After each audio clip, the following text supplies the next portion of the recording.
can you transform the mundane into the mindful? Style expert Afia Francisco is here with strategies for turning household chores into mindful moments. Okay, when I saw this, I thought, all right, the last time I was cleaning my house, I thought to myself, I'm so over this, so I need you.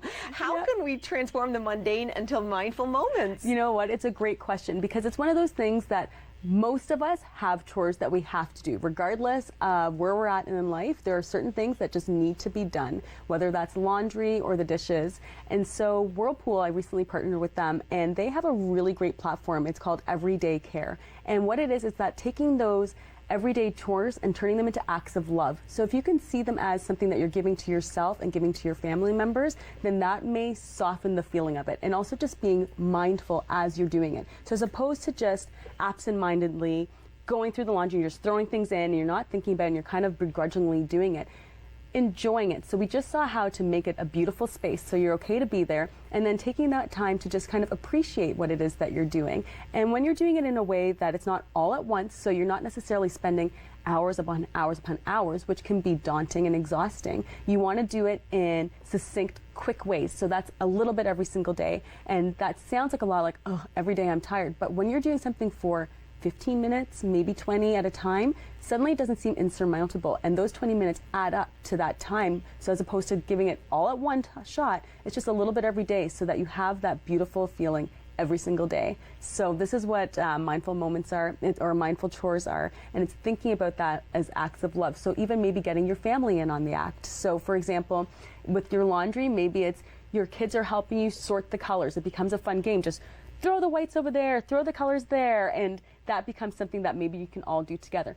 Maybe not. You know, some days are going to be better than others. We all know that with kids, things can ebb and flow. So some days they're going to be super into it, and other days you're going to just want to banish them somewhere else. But if we can give these activities as something that's a family affair, it also serves to make it a lot nicer. I mean, I'm a working mom. I'm busy. I know what it's like. And, you know, that's something that I try to implement, at least be aware of what I'm doing. And I find that that takes the edge off of it and makes it a little bit easier, and something that, you know, becomes something that I'm proud to do and happy to do. Absolutely. You know? And what about for those mindful moments when you're using your cleaning products, selecting products that, of course, are natural, but that have that great stress relieving scent? So maybe choosing something with lavender or vanilla. Exactly, Denise. And this is it. So you're thinking about your environment as a whole. It's cohesive, it's holistic. So these are things that need to be done. But when you're thinking about it in this way, it's almost a very traditional, old school way of doing things. You think back to when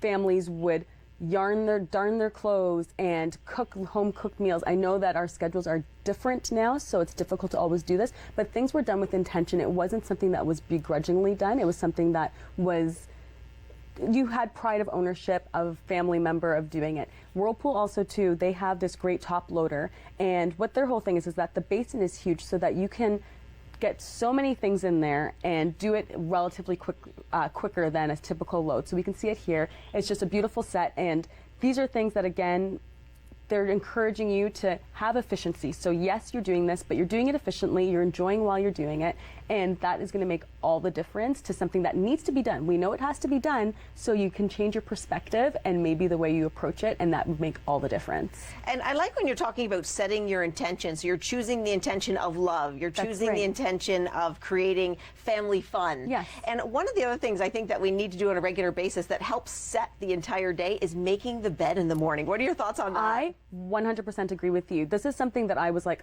whatever, who cares? Like, that is not on my list of priorities, Denise, in the morning. I have totally changed my mindset about that because it really is something really nice to just, when you come home, that has been done. It just feels really nice. It really does not take long at all. And so again, it's these chores that we're thinking about that just, we're doing it every day. We're doing it with care, and you're not, again, letting it build up too much. You're doing a little tiny bit every day. And that even, I mean, this might sound sad, but I do mean it. If you have the perspective of it, it becomes a little bit of quiet time for yourself. It could become like almost a moving meditation. This is your time, right? You get that time to think. This is your time to think as you're doing your laundry, you're sorting it, you are it's actually can become something that you actually do enjoy. And I'm finding more and more people are saying that, like, and I think you have to choose to enjoy it. Thank you for being here to help us figure out how to enjoy it. Up next, we have Drug-Free Kids Canada. We'll be right back. It sounds so peaceful and relaxing when you're talking about it too. And I find that